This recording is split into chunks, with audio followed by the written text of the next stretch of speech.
J'ai péché, tant de fois tu m'as pardonné.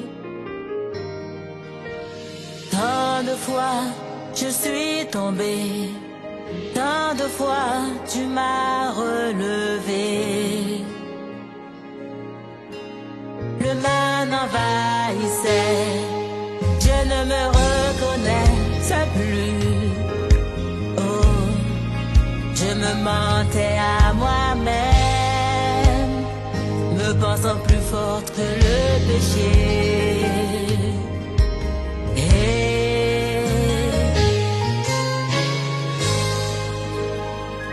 Pardon, pardon.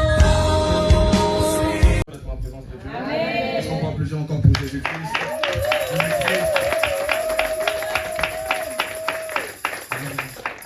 L'éternel soit glorifié. J'espère que par chacun va bien. Est-ce que vous savez que c'est le dernier dimanche du mois de novembre? L'éternel vous a protégé en bonne santé, vous et vos proches. N'est-ce pas un sujet de louange, déjà de gratitude pour cette journée? C'est déjà un sujet de s'agenouiller devant la face de l'éternel. Que l'éternel vous bénisse au monde. Amen. Amen. C'est de partager dans le chapitre de Acte 19. Allons dans Acte 19.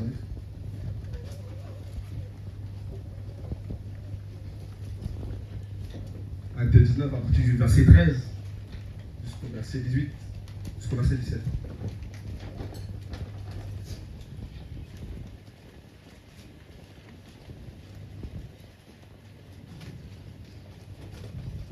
Jusqu'au verset 18.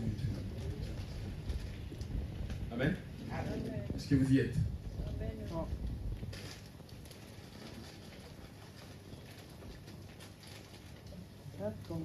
Acte chapitre 19, versets 13 à 18. Amen. Amen. Amen. Vous y êtes? Oui. Je lis au nom puissant de Jésus-Christ. Amen. Quelques exorcistes juifs ambulants essayèrent d'invoquer sur ceux qui avaient des esprits malins le nom du Seigneur Jésus, en disant: je vous conjure par Jésus que Paul prêche. Ceux qui faisaient cela étaient Seth, fils de Sceva, juif, l'un des principaux sacrificateurs. L'esprit malin leur répondit: je connais Jésus, je sais qui est Paul, mais vous qui êtes-vous? Et l'homme dans lequel était l'esprit malin s'élança sur eux, se rendit de tous deux et les maltraita de telle sorte qu'ils s'enfuirent de cette maison, nus et blessés. Cela fut connu de tous les Juifs et de tous les Grecs qui demeuraient à Éphèse. Et la crainte s'empara d'eux. Tout le nom du Seigneur Jésus-Christ était glorifié. Plusieurs de ceux qui avaient cru venaient confesser et déclarer ce qu'ils avaient fait. Amen. Amen. Est-ce qu'on peut se mettre debout et applaudir pour le nom de Jésus?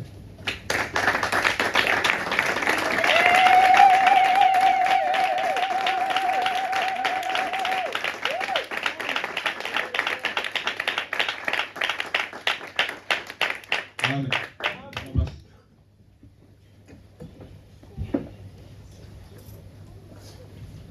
Le petit bout de verset que je viens de vous lire, les 5 versets que je viens de vous lire, parle d'une histoire que Paul est en train de rencontrer. Paul est à Éphèse, il est dans une partie à Éphèse, Éphèse qui est à côté de la Grèce, si je ne dis pas de bêtises. Donc, il fait partie, il rencontre cette histoire. Il y a des choses merveilleuses qui est en train de se passer. L'Éternel utilisait Paul fréquemment, il l'utilisait puissamment, il l'utilisait tout le temps. Et à ce moment précis, il y a des gens qu'on appelle, dans ce petit texte que je viens de lire, les fils de Sceva. C'est le titre, le thème d'aujourd'hui. Les fils de Sceva. Les fils de Sceva. J'espère qu'il n'y a pas de prof de français qui va nous dire Sceva. Hein, on va rester sur Sceva, s'il vous plaît. Donc, on va rester, et en ce moment-là, l'apôtre Paul parle d'une histoire merveilleuse. Il nous rencontre en quelque sorte. Il est en train de se passer qu'à Éphèse, les gens veulent recopier ce que Paul a fait. Quand Paul a accompli des miracles, les gens veulent refaire la même chose. Les Sceva veulent remplir la même chose. Mais il y a une chose que j'aimerais dire à quelqu'un ce matin. Nous ne sommes pas de ceux qui sont appelés fils de Sceva, mais nous sommes ceux qui sont appelés fils de Dieu. Ne venons pas pour recopier ce qui s'est passé hier, mais pour apporter quelque chose de nouveau par l'Esprit de Dieu. Et les fils de Sceva n'avaient pas compréhension de cela. Mais c'est ce qui se passe aussi à l'église actuellement. J'aimerais le retraduire actuellement. C'est ce qui se passe aussi à l'église. Et ce qui est en train de se passer à l'église actuellement, c'est qu'il y a des fils de Sceva actuellement dans l'église. Dans la maison de l'Éternel, il y a de ceux qui ne connaissent pas encore le contenu du nom de Jésus. Amen. Amen. Je vais vous parler du contenu du nom de Jésus. Frères et sœurs, comment on peut avoir le nom de Jésus et échouer avec? Et ce qui s'est passé avec le fils de Séva. Mais ce qui se passe aussi avec certains chrétiens et certaines chrétiennes. Ils ont le nom de Jésus, mais le nom de Jésus-Christ est prononcé comme juste un slogan. Et non la puissance qui est prononcée à l'intérieur du nom de Jésus. C'est ce qui est en train de faire perdre la chrétienté à certaines personnes. La chrétienté est en train de frustrer certaines familles. Parce que le nom de Jésus n'est pas prononcé avec la puissance qu'il y a dedans. Aujourd'hui, ce matin, le nom de Jésus est venu comme un sac. Il est là. Mais tout le monde prend juste le sac. Mais il ne prend pas ce qu'il est à l'intérieur. Le contenu est plus important que le slogan. C'est ce qui est important. Le nom puissant de Jésus-Christ. C'est pour ça que le Père peut dire, je l'ai souverainement élevé. Il a reçu le nom au-dessus de tout nom. Afin que quiconque croit soit sauvé. Mais ce qui est en train de se passer. Mais pourquoi Séva n'a pas pu combattre les démons aussi? Premièrement, Séva avait des problèmes d'identité. Séva avait des problèmes d'identité. Parce qu'il s'appelait fils de Séva. Voilà déjà la première handicap. Parce qu'il s'appelait déjà fils de Séva. Il ne s'appelait pas fils de Dieu. Mais ce qui est important avec nous aujourd'hui, est-ce que vous avez reçu Christ dans vos vies? Amen. Est-ce que vous avez reçu Christ dans vos vies? Amen. C'est ça le plus important. Parce que la Bible dit dans Marc 16, quand nous allons lire Marc 16, il vous a donné le pouvoir de marcher sur les serpents et les scorpions. Parce que vous avez cru en Jésus-Christ. Séva, fils de Séva, est-ce que tu as cru réellement en Jésus-Christ? Est-ce que ton cœur a été donné réellement en Christ, comme Seigneur et Sauveur? C'est pour ça que les chrétiens sont en train de dire, j'échoue avec le nom de Jésus. Je m'aurais dit à quelqu'un, c'est impossible de jouer avec le nom de Jésus. C'est toi qui n'as pas compris qu'est-ce qui est dedans. C'est toi qui n'as pas saisi ce qui est à l'intérieur du nom de Jésus. Le nom de la victoire, le nom qui a pris toute la mort, toutes les condamnations à Golgotha, il les a cloués à la croix. Il a dit, les ordonnances ont été déchirées. C'est ce qu'il a annoncé. Lisons Marc 16. Avant de rentrer dans mon premier point, l'identité. Marc 16. Amen. Nous sommes. Je vais commencer au verset 16 même. La Bible dit, celui qui croira et qui sera baptisé sera sauvé. Mais celui qui ne croira pas sera condamné. Voici ce que la Bible dit dans le verset 17. Il dit, voici les miracles qui accompagneront ceux qui auront cru. En mon nom, ils chasseront les démons. Ils parleront des nouvelles langues. Ils saisiront des serpents. Ils bevront quelques breuvages mortels. Ils ne leur feront point de mal. Ils imposeront les mains aux malades et les malades seront guéris. Amen. Je voudrais vous rappeler, pendant 3 semaines, le Père de la maison nous a prêché sur la puissance de la parole. On va le faire. C'est comme une continuité, c'est comme un enfantement de la puissance de la parole. Il y a quelque chose qui est en train de se passer. L'Éternel apparaît aux disciples. L'Éternel, avant de monter, il leur donne une parole. Vous imposerez les mains aux malades, ils seront guéris. Vous chasserez les démons, ils sortiront par le nom puissant de Jésus-Christ. Mais pourquoi Séva n'arrive pas? Séva a un problème d'identité. Séva a un problème d'identité. Le premier point que j'aimerais vous donner aujourd'hui, Séva, les fils de Séva ont un problème d'identité. Certains chrétiens dans l'église ont des problèmes d'identité. Ils ont des problèmes d'identité. Ils ne savent pas où aller, où mettre le pied. C'est pour ça que l'Éternel parle à l'église de Laodicée. Il dit, si tu es ni chaud ni froid, je te vomirai. Parce que je ne sais pas avec qui tu es. L'identité est primordiale. La Bible est en train de nous dire dans Actes des Apôtres, qu'on vient de lire, dans le chapitre 19.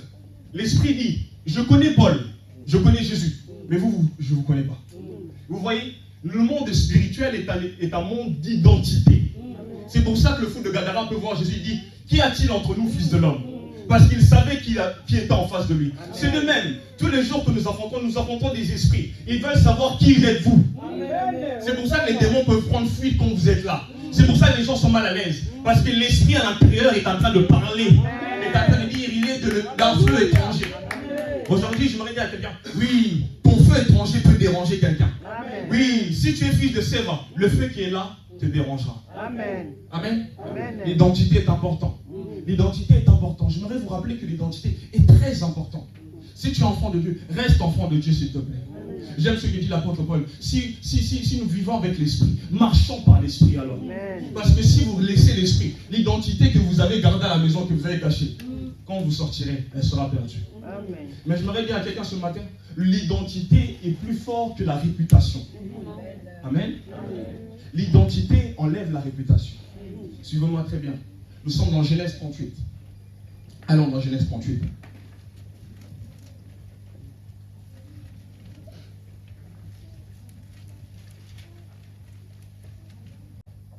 Genèse 38, verset 12.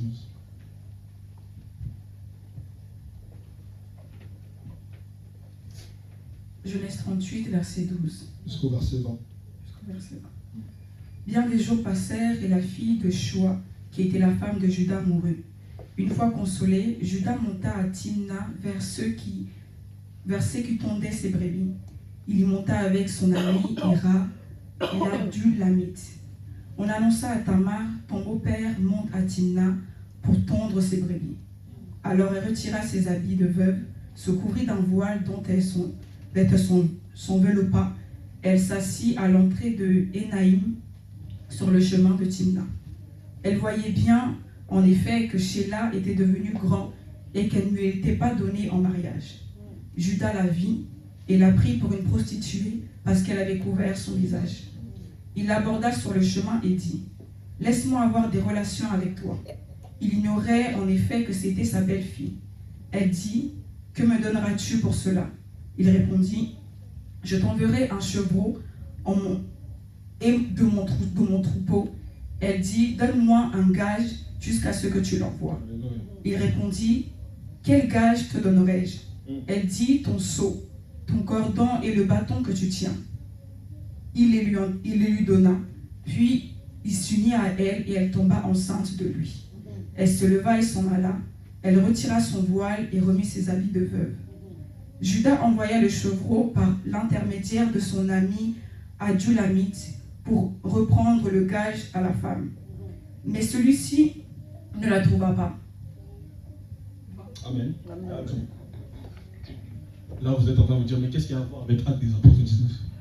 C'est ça le plus important. Je vous ai dit, l'identité efface la réputation.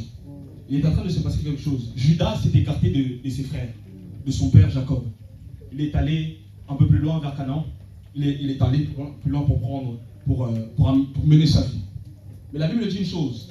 Il a donné son fils à une Cananéenne, mais son premier fils mourut. Le deuxième mourut. Jusqu'à ce qu'arrive le dernier. Et la Bible dit qu'il fallait qu'il grandisse pour que le fils ait Tamar comme femme. Mais le problème est en train de se passer. Judas en lui-même, il s'est dit, non, je ne peux pas donner Tamar à mon enfant, parce qu'il a tué mes enfants. C'est ce qu'il pensait directement. Et là, Tamar joue un stratagème, une sagesse. Regardez la sagesse de Tamar. Elle se couvre le visage en faisant croire qu'elle est une prostituée. Mais en réalité, non. C'est ce qui est en train de se passer. La réputation qui est autour de vous ne fait pas l'identité qui est en vous. Ne fait pas votre identité qui est en vous. Aujourd'hui, je me réveille à quelqu'un. Ton identité est plus forte que ta réputation. Oui, Tamar a pris ce stratagème. Mais vous savez que Tamar, c'est l'arrière-grand-mère de Jésus-Christ. Voilà le stratagème que l'Éternel aime faire. En pensant que le monde pense qu'il y a un système contre vous. Le monde a établi un système contre nous les chrétiens. Le monde a établi un système contre ceux qui prononcent le nom de Jésus avec la puissance qui est à l'intérieur. Contre ceux qui sont levés. Mais regarde qu'est-ce qui est en train de se passer. L'Éternel change ça. Aujourd'hui, il y a quelqu'un peut-être qui a une réputation de mauvaise vie. Il y a peut-être qui a une réputation d'une personne qui ne va jamais se marier. Mais laisse-moi te dire, l'Éternel le change parce que tu as pris son identité. Et son identité est plus forte que ceux qu'ils ont déclaré. Son identité est plus forte que ceux qu'ils ont déclaré sur ta vie. L'identité en Jésus. Tamar ne pensait pas. Tamar ne croyait pas. Mais regardez qu'est-ce qu'elle prend. Elle prend le bâton, le gage, tout ce qui est et son tampon, si je ne dis pas de bêtises. Il prend et la corde. Regardez qu'est-ce qui est en train de se passer. C'est ça le contenu du nom de Jésus. Quand tu prends le bâton, c'est-à-dire la puissance. Quand tu prends le nom, le gage, ça veut dire que tu prends tout ce qui est à lui pour faire le mien. Mais ce qui est important, l'identité a été changée. Tamar n'est plus appelée veuve, mais Tamar est devenue une maman. Tamar n'est plus appelée une femme qui perd ses hommes. Mais c'est une personne qui maintenant aura la possibilité de faire grandir des enfants. C'est ce qui se passe avec nous les chrétiens. Quand le monde est en train de déclarer, mais Christ a l'identité parfaite. À l'identité à la croix, il a dit, tout est accompli, c'est moi qui m'en occupe. Tu n'es plus fils de Séva, mais tu es devenu fils de Dieu. C'est ce qui est en train de se passer. Tu n'es plus fils de Séva, tu es devenu fils de l'Éternel et fille de l'Éternel. L'identité est plus grande que la réputation. L'identité est plus forte que la réputation. Mais rappelons-nous, si l'identité est plus forte que la réputation, j'aimerais que vous vous souveniez aussi de la femme de Rahab. En Jéricho. La Bible est en train de nous apprendre une chose. À Jéricho, elle était aussi une prostituée. Mais quand elle a changé d'endroit, c'est là que son identité a changé. Amen. La réputation n'existe plus. La réputation est toujours autour de vous. Mais l'identité, c'est ce qui est à l'intérieur. C'est ce qui est dénoncé. Frères et sœurs, ce n'est pas ce qui se passe à l'extérieur qui est important, mais c'est ce qui se passe à l'intérieur qui est important. Ce n'est pas ce qui est déclaré à l'extérieur, à votre vue, qui est important, mais ce qui est à l'intérieur. Et ce qui se passe pour les fils de Séva, ils n'ont pas réussi à chasser les démons parce qu'à l'intérieur, ils n'avaient pas le nom de Jésus. Amen. On a des chrétiens vides à l'église. On a des chantres vides à l'église. On a des personnes vides à l'église. On a des personnes qui viennent au culte, mais ils n'ont rien à l'intérieur. Parce que ce n'est pas ce qui se passe à l'extérieur qui est important. Amen. On peut sentir Dieu, oui. Mais j'aimerais dire à quelqu'un, rapproche-toi encore plus de l'éternel. C'est ce qui se passe à l'intérieur, ce que tu construis à l'intérieur qui dénonce tout, qui libère tout. Amen. Parce que le nom de Jésus est donné à ceux qui ont un cœur pur. Le nom de Jésus marche avec ceux qui ont un cœur bon, Amen. Ouvert, Amen. Disposé. Vous savez, le nom de Séva veut dire disposé, clairvoyant, ils savent lire les esprits. Mes frères, ce n'est pas le nom qu'ils ont été donné qui leur donne un préjudice, qui leur donne la facilité de chasser les démons. Non, c'est le nom de Jésus. Amen. Vous savez ce qui est en train de se passer. Ce n'est pas parce que vous êtes chantre d'éternel que vous avez l'onction obligatoirement. Ce n'est pas parce que vous êtes intercesseur dans l'église, dans un département, que vous êtes obligatoirement serviteur, connu de Dieu. Non, non, non. Vous pouvez ne pas être connu de Dieu, être intercesseur. Amen. Passer à la chair comme moi, mais ne pas être connu de Dieu. Amen. Mais le plus important, c'est ce qui se passe à l'intérieur. Ce qui se passe à l'intérieur. Quand ce qui se passe à l'intérieur est bon, agréable à Dieu, ça change tout autour. L'environnement. Parce que vous êtes une source. La Bible dit, j'aime ce que dit le psaume 1. Je suis comme un arbre ponteux auprès d'un courant d'eau.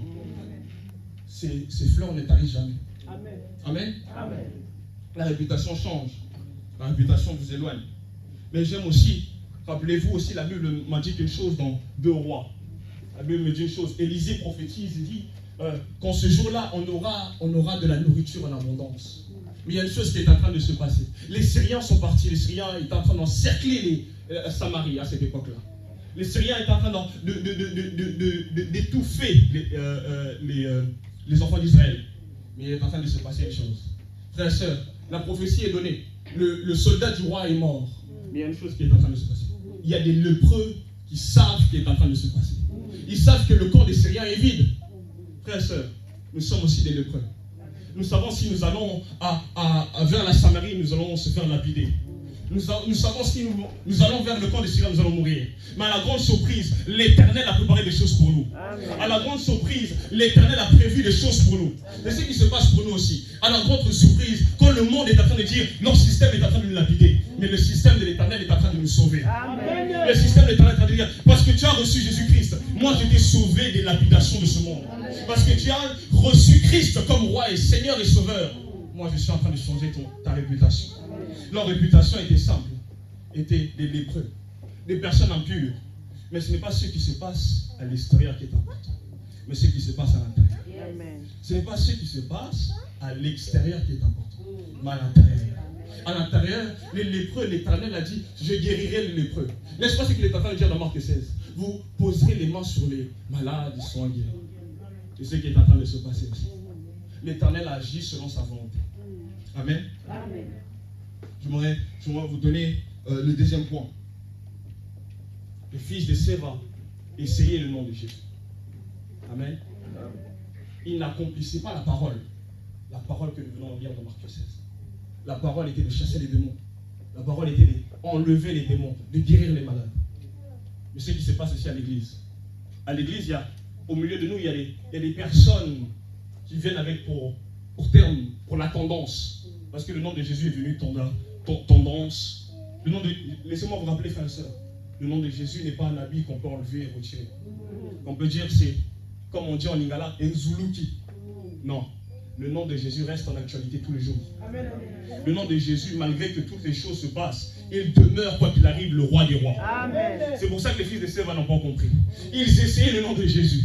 N'essayez pas, frères et sœurs, ce matin. Je me dis à quelqu'un, n'essaye pas le nom de Jésus. Tu sortiras comme un incrédule. N'essaie pas le nom de Jésus, parce que le nom de Jésus, on ne vient pas essayer, mais on vient accomplir ce qu'il a déjà dit. Amen. On ne devient pas ce qu'on voit, mais on est déjà ce qu'on est, on est déjà ce qu'il a déjà dit. Amen. Amen. C'est ce qu'il a déjà dit. On ne devient pas ce qu'il a dit, mais on devient ce que sa parole nous dit. Amen. les fils de Séva, essayer le nom de Jésus. Aujourd'hui, je me rappeler à un enfant, ne viens pas à l'église juste parce que maman t'a invité. Ne viens pas à l'église parce que papa t'a dit d'aller à l'église. Ne viens pas à l'église parce que ton grand frère t'a dit d'aller à l'église. Ne viens pas à l'église parce que ta grande soeur t'a mis à l'église. Non. Et une conviction au fond de toi. Je n'essaye pas Jésus, mais je connais Jésus. Moi, je voudrais dire à Jésus, moi, je voudrais dire à quelqu'un en ce lieu, je connais le nom de Jésus. Quand je mets mes genoux par terre, je sais qu'il me répond tout le temps. Je sais quand je passe du temps dans ma chambre, j'ai le nom de Jésus comme appui en tout temps. Je connais le nom de Jésus. Quelqu'un peut dire à son voisin, je connais le nom de Jésus. Vous connaissez le nom de Jésus. Mais ce matin, je voudrais dire à quelqu'un, où sont les preuves tangibles? Paul avait des preuves. Paul pouvait dire aux Corinthes, aux Galates, il dit, moi j'ai des preuves de mon apostolat. Mais où sont vos preuves à vous? Les preuves tangibles, ce qui manquait au fils de Séva. Aujourd'hui, je voudrais dire à un papa, à un maman, où sont vos preuves? Comment vous pouvez dire à un enfant d'aller à l'église si dimanche vous restez à la maison? Où sont les preuves? Comment vous pouvez dire à vos frères que vous devez donner votre vie à Jésus si vous êtes en train de faire autre chose à place de venir à l'église? Où sont les preuves? Ils ont besoin de preuves. Ils ont besoin de savoir une histoire, d'entendre une histoire d'une sœur et dire ça c'est l'Éternel qui l'a fait. C'est comme ça qu'ils seront. Je voudrais dire à quelqu'un qui se sent comme un affûté, qui se sent comme un fils de Séva. Non, tu as des preuves. On a des preuves que Christ vit toujours. On a des preuves que les miracles s'accompagneront toujours ceux qui ont cru. On a des preuves. Alors frères, ce matin, où sont vos preuves? Si les fils de Séva n'ont pas démontré les preuves, est-ce que vous êtes là, vous avez la capacité de démontrer les preuves ce matin? Est-ce que ce matin, vous avez la capacité de démontrer les preuves? Ils ont besoin de preuves. Le monde a besoin de preuves et de dire, oh, on vient à Jésus parce que j'ai vu qu'il a guéri ce malade. On vient à Jésus parce qu'il a vaincu la mort. On vient à Jésus parce qu'il a porté la victoire à cet enfant qui avait des problèmes. On vient à Jésus. Aujourd'hui, le monde va plutôt à l'autre camp. Ils préfèrent signer des contrats avec les démons. Ils préfèrent vendre leur âme. Mais rien, ce qui est en train de se passer. Parce qu'eux, ils se disent, parce qu'on a des preuves. Regardez comment notre maître, le diable, nous donne de l'argent. Regardez comment le diable nous élève. Frères et sœurs, je vous en supplie, ce matin, ayant des preuves. Je parle à la jeunesse, nous sommes la plupart de la jeunesse. Ayant des preuves. Amen. Ce n'est pas un mal de passer du temps avec le Seigneur pendant une journée. Amen. Garde tes preuves, s'il te plaît. Garde tes preuves. Ne sois pas un fils de Séva ce matin. Ne sois pas un fils de Séva. Si 11 mois tu as été un fils de Séva, mais le 12e mois qui va commencer, sois un fils de Dieu. Amen. Sois une fille qui servira l'Éternel avec un cœur pur, avec un cœur donné à 100% pour lui. Parce que si tu es un fils de Séva, le monde dira que les chrétiens ne sont que des aventuriers. Amen. Mais nous sommes vraiment ceux qui sont appelés fils de l'Éternel. Alors s'il vous plaît, levons-nous. Levons-nous pour accorder la force au nom de Jésus. Amen. Parce qu'ils sont en train de dire, vous êtes en train de perdre avec le nom de Jésus. Amen. Ce matin, je vais dire à quelqu'un, non, on ne perd pas avec le nom de Jésus. Amen. Avec le nom de Jésus, nous sommes plus que vainqueurs. Amen. Nous sommes plus que vainqueurs.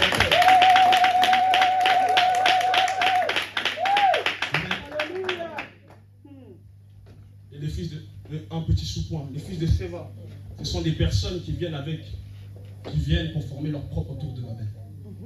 Ils se disent en eux-mêmes, faisons-nous un nom, levons notre tour de Babel. Les intentions sont importantes dans la présence de Dieu. À chaque fois qu'on s'approche de l'Éternel, on doit savoir quelles sont nos intentions. Est-ce que vos intentions sont pures pour servir Dieu? Ah, les fils de Séva se sont peut-être dit dans leur cœur, on fera comme l'apôtre Paul, comme cet homme qui guérit. La renommée de l'apôtre Paul est en train de s'estomper à Éphèse. La renommée est en train de prendre place. Frères et sœurs, j'aimerais dire à quelqu'un, revois tes motivations ce matin. Si tes motivations sont impures, revois-les.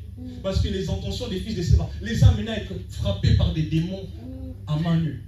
Imaginez-vous un jour, vous allez chasser un démon, il vous frappe. N'est-ce pas une honte ici? N'est-ce pas une honte? Vous avez le nom de Jésus, mais le démon est en train de vous frapper. Le démon est en train de vous rendre la vie compliquée. Mais ce qui se passe dans la vie des chrétiens, les intentions doivent être importantes. Les intentions, qu'est-ce que vous faites de vos intentions? Il y a beaucoup de fils de Séva qui sont en train de dire, je veux me servir de Dieu. Ne vous servez pas de Dieu, mais laissez-vous être utilisé par Dieu. Amen. L'importance d'être enfant de Dieu, ce n'est pas d'être serviteur, de ne pas se servir de Dieu. Quand je dis servir de Dieu, c'est pour dire en quelque sorte pour ses propres ambitions. Non, on ne se sert pas de Dieu pour ses propres ambitions. C'est ça le problème de certains chrétiens. Ils pensent en venant en Dieu, ils viennent pour leur solution, leur mariage, leur voiture, leur maison. Non. Frères et sœurs, oubliez ça. Effacez de votre tête. Je me regarde, ta prière est déjà faussée. Amen. Si tu ne viens pas pour Jésus, ta prière est meurtrière, est finie, est morte. Amen. Elle est vaine. Amen. Mais viens pour Jésus. Parce que le Fils de Dieu, il vient pour Jésus. Amen. Il vient pour Jésus. Rappelez-vous de Samuel, la Bible est en train de parler, 2 Samuel chapitre 11. Le roi David, lui, ses intentions. La Bible dit qu'à cette époque-là, les rois partaient à la conquête pour conquérir les nations. Mais lui, il est resté sur le balcon. Les intentions. Ah, on peut dire à cette époque-là, Israël était bien. Israël, c'était propre. C'était un peu les States d'aujourd'hui. Il y avait la richesse, il y avait un peu tout. Mais regardez qu'est-ce qui est en train de se passer. Il se met sur le balcon, il aperçoit la femme du riz. Les intentions, c'est déjà pourri. L'Éternel vous a apporté la force d'être fils de Dieu. Mais pourquoi tu rétrogrades? Parce que tu n'es pas resté pour le combat et la prière. Tu n'es pas resté dans la prière, tu n'es pas resté fils de Dieu. Je me regarde quelqu'un, comment tu as fait pour perdre ton intimité et ton identité? Comment tu as fait pour perdre tes intentions bonnes qui étaient là depuis le début? Rappelez-vous de Saoul, il avait bien commencé, mais il a mal fini. Les intentions étaient mauvaises. Les intentions étaient impures. Mais j'aime ce que la Bible dit dans Galates chapitre 5, verset 13. Est-ce que tu peux lire ça, sûrement? Galates chapitre 5, verset 13.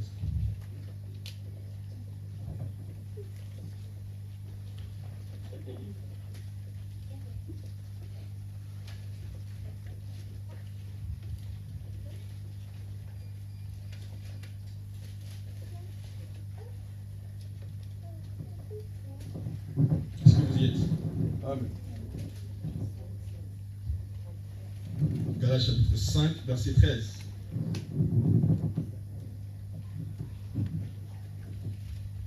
Galates chapitre 5, verset 13. Frères, vous avez été appelés à la liberté. Seulement ne faites pas de cette liberté un prétexte de vivre selon la chair, mais rendez-vous par la charité serviteurs les uns des autres. Amen. Regardez ce qui est en train de se passer. L'apôtre Paul est en train de parler de quelque chose de merveilleux. Il dit que nous sommes libres par Jésus-Christ. Ce qui est en train de se passer. Aujourd'hui, les fils de Dieu, les enfants de l'Éternel, les soi-disant enfants de Dieu, ils utilisent le nom de Jésus comme prétexte de faire n'importe quoi. Ils utilisent le nom de Jésus comme prétexte d'accomplir leur désir charnel.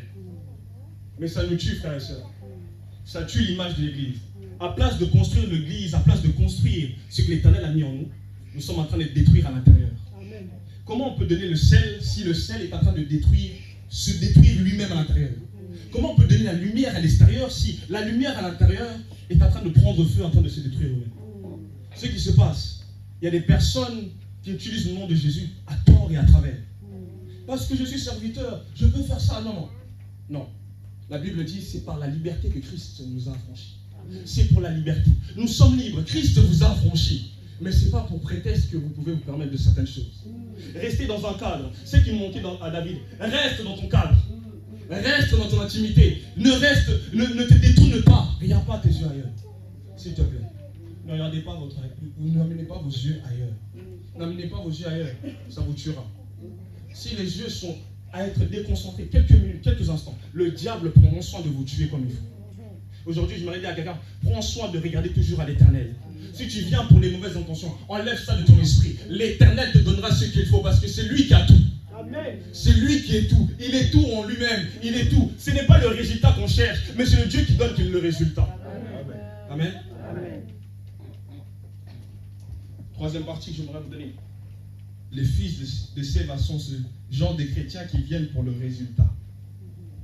Comme je l'ai introduit un peu plus tôt, les résultats, c'est les prières, les besoins qu'ils ont besoin. Ce sont des personnes qui oublient que Dieu a tout. Et les personnes qui désirent leur propre chose sans rien. Et aussi, les fils de Séva ne sont pas des adorateurs. Amen. Amen. Les fils de Séva ne sont pas des adorateurs. Les fils de Séva ne sont pas des adorateurs. Est-ce que vous êtes des adorateurs ce matin? Amen. Est-ce que vous êtes des adorateurs ce matin? Amen. Amen. Je m'arrête dire à quelqu'un, si l'adorateur ne vient que pour le résultat, il a tué son adoration.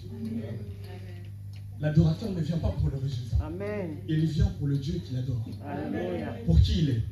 J'aime beaucoup. Le frère Christ l'avait déjà introduit. Il avait dit, ce n'est pas la position qui est importante, mais ce qui est à l'intérieur qui est important. Amen. Amen. Moi aussi, j'ai eu ça dans mon esprit. Avant qu'il commence à m'empêcher, je me suis dit, l'Esprit de Dieu agit. Comment il a eu cette pensée que j'ai eu cette pensée? C'est ce qui est en train de se passer. L'Esprit d'Éternel agit. Frères et sœurs, l'Esprit d'Éternel vous dira de vous mettre à genoux quand il faudra mettre à genoux. Amen. Les fils de Séva ne connaissaient pas Dieu. Celui qui connaît Dieu, il verra Dieu d'une autre façon, d'une autre manière le lendemain. Amen. Frères et sœurs, l'adorateur, quand il se met à prosterner, il voit Dieu d'une autre façon, qui est. Jamais l'adorateur ne peut rester la même personne. Les mêmes paroles peuvent rester toujours la même chose. Quand il se prosterne, il connaît Dieu. Il sait qui est Jésus. Il connaît la profondeur du nom de Jésus. C'est dans l'adoration qu'on connaît la profondeur du nom de Jésus. C'est pour ça un des premiers chantres peut dire « L'Éternel est mon berger ». Je ne manque. Comment ça, l'Éternel est ton berger? Comment tu peux voir l'Éternel est ton berger? Parce qu'il fléchit genoux. Il connaît la profondeur du nom de Jésus. Il sait que le nom de Jésus est mon berger. J'aime une histoire d'un homme de Dieu qui rencontrait. Il disait, au XVIIe siècle, il y avait quelqu'un qui a cité le psaume 23. Il y avait d'abord un écrivain qui a cité ce psaume 23. Il dira, l'Éternel est mon berger et je ne manquerai de rien. Il y a une chose qui s'est passée, l'auditoire l'a applaudi. Mais il y avait un jeune garçon qui a répété le psaume 23. Et le psaume 23 avait touché, ému, avait mis à genoux tout le monde. Parce qu'il ne connaissait. Lui, il n'avait pas cité juste le berger. Il le connaissait au fond de lui. Le berger, il est bon de le connaître. Est-ce que vous connaissez Jésus réellement? Ce n'est pas votre mot Jésus qui touche, mais c'est ce qu'il vous dit à l'intérieur. Les témoignages que vous avez avec Jésus. Quand vous dites Jésus, Jésus, Jésus, je le connais. Jésus, je sais qui il est. Jésus. Est-ce que vous connaissez réellement Jésus? Parce que Jésus, quand vous le connaissez, il sait. Ah, j'aime beaucoup. J'étais en train de le comprendre dans un culte. Quand un chanteur est en train de dire Jésus, Jésus, mon esprit disait, parce qu'elle connaît Jésus. Quand elle dit le nom de Jésus, ce Jésus-là a marché dans sa vie. Ce Jésus-là a vaincu quelque chose au début de l'humanité. C'est Jésus, c'est Jésus. Jésus est tellement puissant. Le nom de Jésus, nous ne comprenons pas. Le nom de Jésus est tellement puissant que ça peut être comme une limitation dans le temps. À chaque fois que vous le prononcez, c'est comme une ligne que vous êtes en train de mettre. Une ligne que vous êtes en train de mettre dans le calendrier. J'ai vu Jésus faire ça, je prononce Jésus. J'ai vu Jésus faire ça, je prononce Jésus. Ah, il y a des personnes qui ne comprennent pas ce matin. Ne soyez pas des fils de Séva, s'il vous plaît. À chaque fois que le fils de Séva s'approchait, il se faisait frapper. Pourquoi? Parce qu'il ne connaissait pas le nom de Jésus. Ne soyons pas des fils de Séva. Ah, je m'aurais dit à quelqu'un, ne sois pas un fils de Séva. Le fils de Séva a été venu. Ah, l'adoration, si l'adoration fait connaître le nom de Jésus, l'adoration vous emmène vers une dimension du nom de Jésus. À chaque fois que vous avez l'adorateur, quand il se met à genoux, soit la même personnalité de Jésus-Christ se remonte à lui et il le mène encore en profondeur, soit une autre personnalité de Christ se démontre et là il apprend qui est encore Jésus-Christ. Il y a des personnes qui ont déjà eu la possibilité d'expérimenter Jéhovah Rapha en ce milieu. Est-ce qu'on peut lui mettre juste applaudir Jésus? Amen.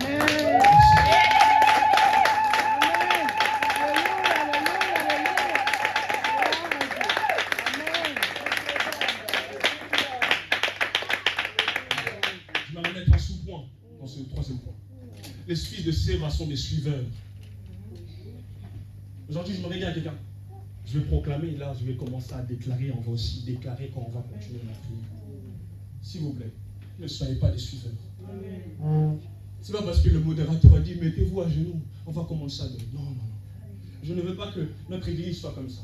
Mais je voudrais simplement que quelqu'un vienne à l'église avec juste une parole de l'Éternel en se disant Jésus m'a dit me prosterner dès que le culte commence. Il commence déjà à se prosterner. Il commence déjà à se mettre debout.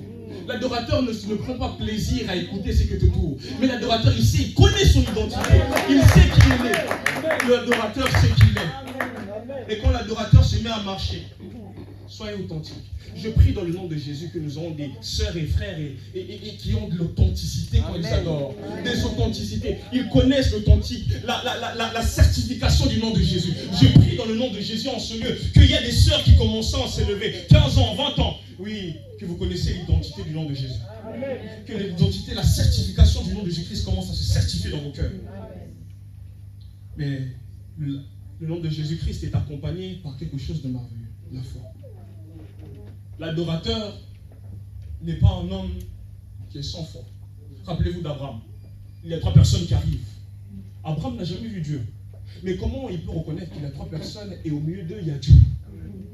C'est parce qu'il est adorateur. J'aime une phrase que j'ai entendue récemment. L'adorateur ressemble à celui qui adore, à celui qui l'adore. Amen. Quand tu fléchis genoux devant Jésus-Christ, tu vas ressembler à Jésus. Amen. À force de fléchir genoux devant Christ, tu vas réfléchir comme lui. Jamais une personne peut venir à Jésus-Christ et ne pas changer. C'est impossible, sauf si son cœur est dur comme le roc. Ah, si le cœur de quelqu'un est dur, enlève-le au nom puissant de Jésus. Soit décompressé en ce milieu. Je prie dans le nom de Jésus-Christ. Sois libéré, parce que le cœur de Christ se présente à l'adorateur. L'adorateur peut être prophétique. L'adorateur peut être celui qui annonce des choses sans même qu'il connaisse la situation. Parce qu'il a juste fléchi genoux. Les filles, je voudrais dire à quelqu'un, votre famille n'a pas besoin de fils de Séva, il n'a pas besoin de filles de Séva. Il a besoin d'un adorateur et d'une adoratrice. Amen. Il a besoin de dire, on peut voir tonton, parce que tonton, il a des solutions que personne ne connaît. Parce qu'il entend la voix de l'Éternel. L'adorateur. L'adorateur est celui qui connaît le secret du cœur de Jésus-Christ. L'adorateur, c'est celui que Dieu le révèle les choses cachées. L'adorateur. Quand le nom de Jésus-Christ est révélé, j'aime bien ce nom parce que quand moi je me mets à prier dans ma chambre, je me mets juste à marcher en ce moment précis. Je me mets à marcher, mais dans le silence, il me parle. Dans le silence, je le connais. Dans le silence, il vient chuchoter à mon oreille. Amen. Le nom de Jésus. Amen. Le nom de Jésus est une force. Amen. Le nom de Jésus est une force. Alléluia. Le nom de Jésus est une force. Il faut vraiment des adorateurs authentiques, s'il vous plaît. La Bible dit, il est en train de dire à la femme samaritaine, il dit l'heure vient où les vrais adorateurs auront un esprit en vérité. Amen. Si l'esprit de Dieu vient, c'est pour amener une authenticité, une originalité. Ce qui a été fait hier reste hier. Mais j'aime avec Dieu, les choses qui ont été faites hier sont rajoutées avec un plus de nouveauté. Vous allez le voir. À jamais l'Éternel agit, il agit toujours différemment. Mais vous pouvez le voir, vous dire, il avait fait ça hier, mais il a fait différemment. Quelque chose de nouveau doit arriver. La foi. J'aimerais vous parler de la foi ce matin. J'aimerais vous parler de la foi. Cette semaine, je faisais un constat. Je regardais autour de moi la prière de mardi. J'étais au fond et l'Esprit éternel me faisait comprendre. Tu vois, ils prient sur le nom de Jésus. Ils sont en train de s'asseoir, en train de prier. Je vous le répète, ce n'est pas ce qui est à l'extérieur qui compte. Vous pouvez prendre n'importe quelle posture, même rester assis, prier assis. Mais si vous avez le nom de Jésus, même ceux qui sont en train de vous combattre, je ne sais pas moi, dans un autre pays, dans une autre ville, ils saisiront votre prière. Ils comprendront qui vous êtes. Mais il y a des personnes qui n'ont pas encore. Ils sont vides. Oh, frères et sœurs, si tu es adorateur, tu es un homme de foi. Si tu es adoratrice, tu es une femme de foi. Ce matin, j'aimerais dire à quelqu'un, es-tu une femme de foi, un homme de foi? La foi vient soutenir l'adorateur. La foi révèle l'adoration de celui qui est adorateur. La foi est un soutien. La foi vient fortifier l'adorateur. Ce matin, est-ce que votre foi peut soutenir votre adoration? Votre foi peut être le résultat de votre adoration. Est-ce que juste votre foi, vous l'utilisez pour chasser les démons? Votre foi doit être importante. À tout moment de votre vie, la foi d'un enfant de Dieu est important. S'il vous plaît, votre foi. J'aimerais que la famille éternelle, en cette fin d'année, j'aimerais juste qu'on ait la foi. Parce que quand on va se mettre à déclarer, quand on dira simplement Jésus, ça partira, ça disparaîtra. Amen. Parce qu'il nous a donné le pouvoir. Il nous a donné les preuves tangibles que Christ existe. J'aimerais dire à quelqu'un qui est peut-être un infiltrant en ce lieu, oh, je vous déclare par le nom de Jésus, vous verrez les miracles tangibles dans cette église. Amen. Vous verrez les miracles tangibles dans cette église. Parce que le nom de Jésus est une solution pour quelqu'un. Le nom de Jésus. J'aimerais dire encore le répéter. Le nom de Jésus est une solution. Est une solution en ce lieu. Venez, approchez-vous de Jésus, parce que Jésus aide. Approchez-vous de Jésus, parce que Jésus est la solution à toutes choses. Amen. En revenant un peu dans Actes des Apôtres, chapitre 19.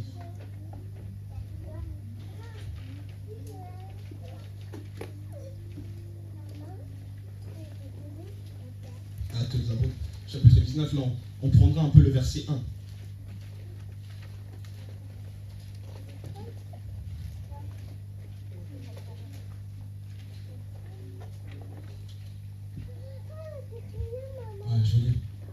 Je vais lire. Est-ce que nous sommes? Est-ce que nous sommes?